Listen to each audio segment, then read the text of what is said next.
Hello students, good morning.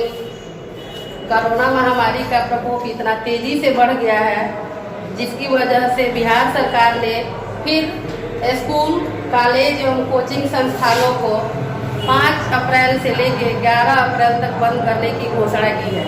इसके वजह से फिर हम लोग एक बार ऑनलाइन क्लास को सारे शिक्षक मिलकर शुरू किए हैं और सारे शिक्षक अपने अपने विषय की ऑनलाइन जानकारी आप लोग को देंगे जब तक स्कूल बंद है तब तक। तो आइए हम 10th क्लास में पहला चैप्टर बायोलॉजी का शुरू किए थे, जिसका नाम था जैव प्रक्रम। हमने क्लास में यह भी समझा था कि जैव प्रक्रम क्या है। जैव माने होता है जीव और प्रक्रम का मतलब होता है जीवों में होने वाली विभिन्न प्रकार की प्रक्रियाएं। तो जीवों में होने वाली विभिन्न प्रकार की प्रक्रियाएं क्या क्या है, आइए इसके बारे में हम लोग एक बार संक्षिप्त में जानकारी ले लेते हैं। उसके बाद फिर 4 जो क्वेश्चन बाकी है उसको करते हैं। तो सबसे पहले होता है कि आइए परिभाषा के द्वारा समझते हैं कि जैव प्रक्रम क्या है। वे सभी प्रक्रियाएं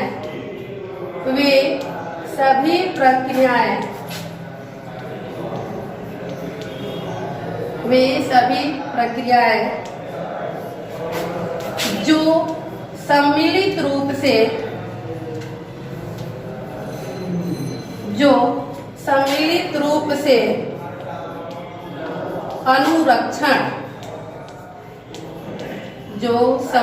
रूप से अनुरक्षण का कार्य करते हैं,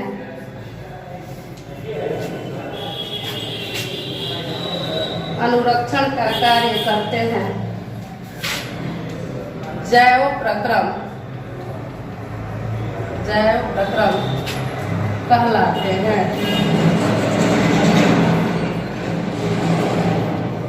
अनुरक्षण, देखिए एक चीज यहाँ पे नया मिला, अनुरक्षण का मतलब होता है देखभाल, या जीवों में जो टूट फूट की मरम्मत होती है उसको कैसे फिर किया जाता है, और इसका मतलब होता है अनुरक्षण। इसके बाद हम लोग पढ़े थे पोषण के बारे में, श्वसन के बारे में और उत्सर्जन के बारे में। पोषण के बारे में हमने यह भी जाना था कि वे विधि जिसके द्वारा जीव पोषक तत्वों को ग्रहण कर उनका उपयोग करते हैं पोषण कहलाता है। और पोषण 2 प्रकार के होते हैं। पोषण मुख्यतः 2 प्रकार के होते हैं। एक है स्वपोषी पोषण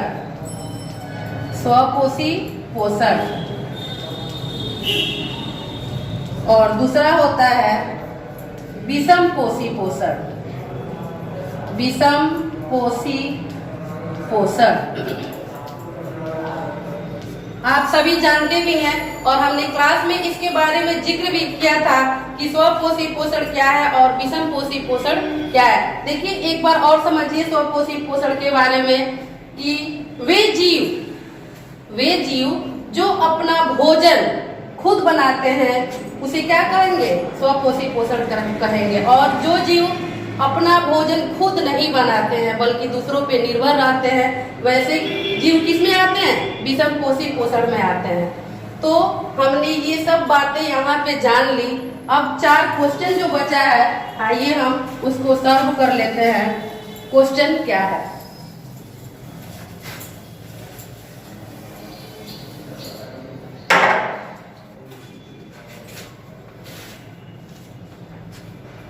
पहला क्वेश्चन है पेज नंबर 111। बुक का पेज नंबर है 111।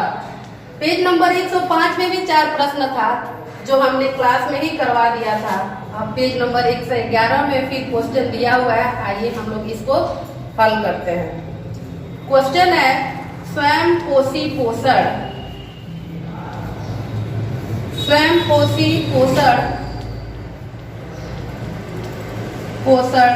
तथा विषमपोषी पोषण विषम पोषी पोषण में क्या अंतर है? पोषण में क्या अंतर है? जो चीज हमने अभी पढ़ा था, अब उसके बारे में क्या कर देना है, हमें अंतर स्पष्ट कर देना है। तो सबसे पहले अंतर स्पष्ट करने के लिए हम बीच से एक लाइन खींचते हैं, और स्वपोषी पोषण है तो उसको हम लोग यहाँ लिखते हैं स्वयं पोषी, और यहाँ पे लिख देंगे हम विषम पोषी।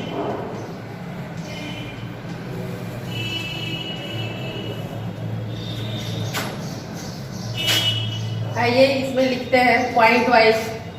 सबसे पहले हम जानते भी हैं कि स्वयंपोषी जो पोषण है वो उसमें जीव क्या करते हैं, अपने से भोजन बनाते हैं। जैसे हरे पेड़ पौधे हैं तो हरे पेड़ पौधों क्या करते हैं, अपने से अपना भोजन तैयार करते हैं, वह किसी अन्य पर निर्भर नहीं रहते हैं।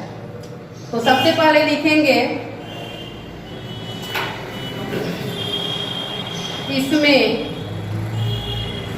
जीव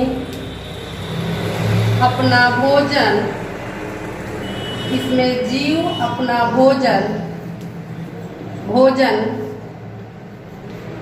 इसमें जीव अपना भोजन स्वयं बनाते हैं, विषमपोषी पोषण में अब इसी के अनुसार हो जाएगा।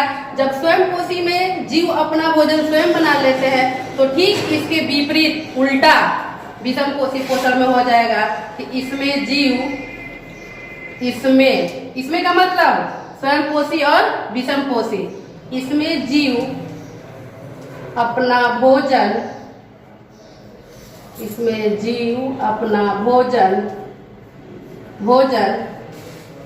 स्वयं नहीं बनाते हैं।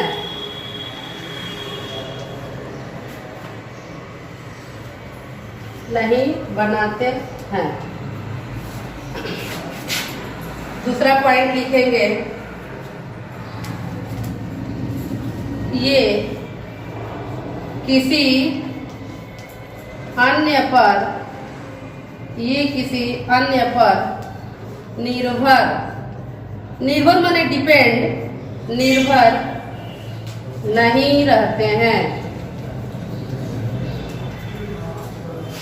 फिर इसी के अनुसार इसका भी दूसरा पॉइंट लिख देंगे कि ये दूसरों पे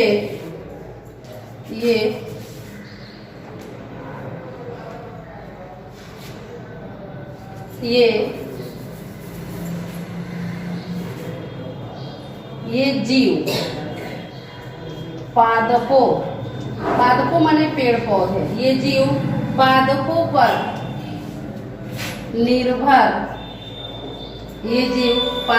पर निर्भर रहते हैं।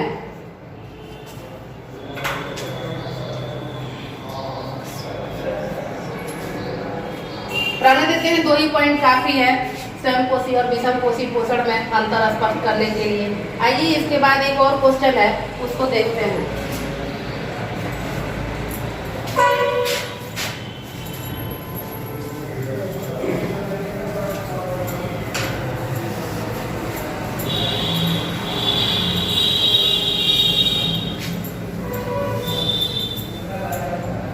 नेक्स्ट क्वेश्चन फिर 2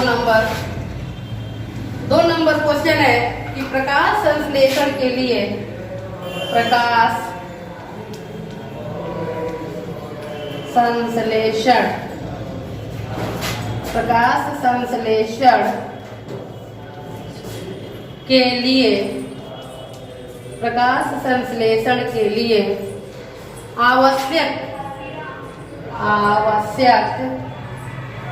आवश्यक कच्ची सामग्री, संश्लेषण के लिए आवश्यक कच्ची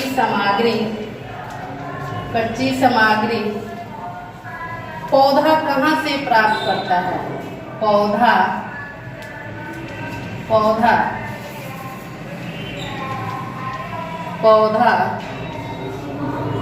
कहाँ से प्राप्त करता है? कहाँ से प्राप्त पौधा कहाँ से प्राप्त करता है? आइए इसके उत्तर के बारे में हम लोग जानते हैं कि प्रकाश संश्लेषण के लिए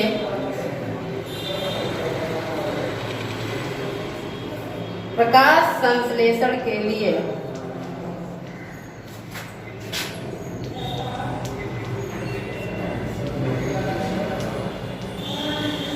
प्रकाश संश्लेषण के लिए पौधे कच्ची सामग्री पौधे कच्ची सामग्री पौधे कच्ची सामग्री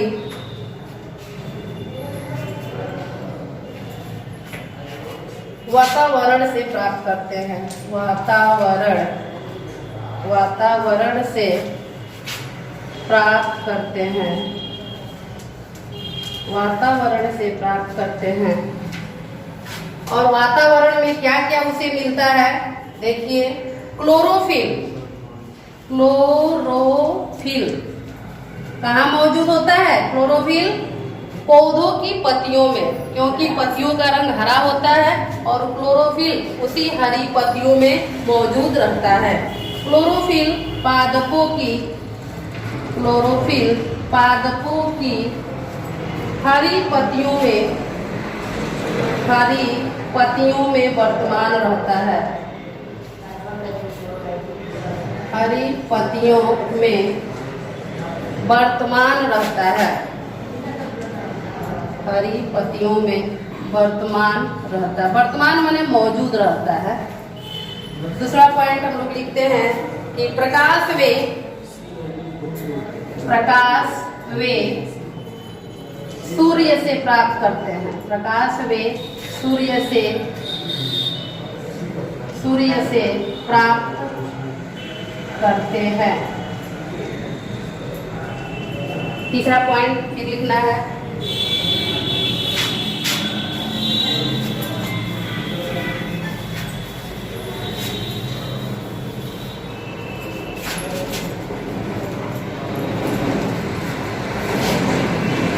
तीसरा पॉइंट हो जाएगा मेरा पौधे वातावरण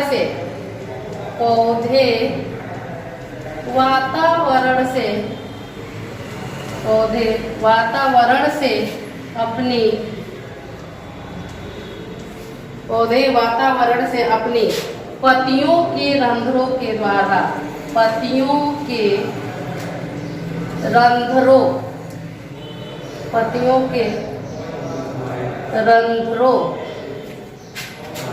द्वारा रंध्रों के द्वारा CO2 ग्रहण करते हैं। देखिए यहाँ पे एक रंध्र, इसके बारे में हम क्लास में आप लोगों को बताए थे कि पत्तियों के बाहरी सतह पे छोटे छोटे सूक्ष्म छिद्र होते हैं, उसे क्या कहते हैं? रंध्र, और इंग्लिश में उसको कहते हैं स्टोमाटा। तो पौधे वातावरण से अपनी पत्तियों के रंध्रों के द्वारा CO2 माने कार्बन डाइऑक्साइड ग्रहण करते हैं। ग्रहण माने अपनी तरफ उसको लेना। चौथा पॉइंट है पौधे अपनी जड़ों द्वारा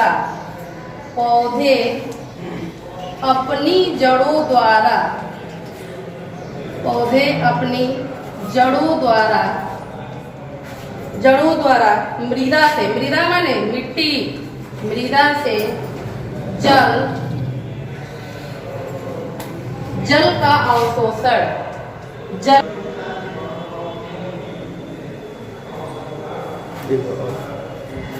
ठीक। देखिए दो पॉइंट तो हम लोग यहाँ पे लिखे थे कि प्रकाश वे सूर्य से प्राप्त करते हैं। तीसरा पॉइंट था मेरा कि पौधे वातावरण से अपनी पत्तियों के रंध्रों के द्वारा CO2 ग्रहण करते हैं। रंध्रों का मतलब हुआ कि पत्तियों के ऊपरी सतह पे जो छोटे छोटे सूक्ष्म छिद्र होते हैं उसे हम क्या कहते हैं? रंध्र, और इंग्लिश में उसको कहते हैं हम स्टोमाटा। और स्टोमाटा के द्वारा ही पौधे CO2 माने कार्बन डाइऑक्साइड क्या करते हैं? ग्रहण करते हैं। चौथा पॉइंट है पौधे अपनी जड़ों द्वारा मृदा से यानी मिट्टी से जल का अवशोषण करते हैं। जल का अवशोषण। अवशोषण का मतलब होता है खींचना। जल का अवशोषण करते हैं, अवशोषण करते हैं और इस प्रक्रिया में इस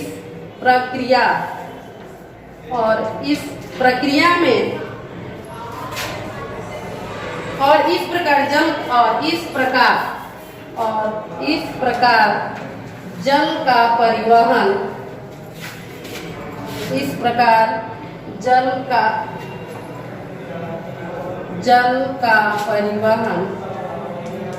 इस प्रकार जल का परिवहन पत्तियों तक होता है, पत्तियों तक होता है। ठीक है, फिर रहने देते हैं हम।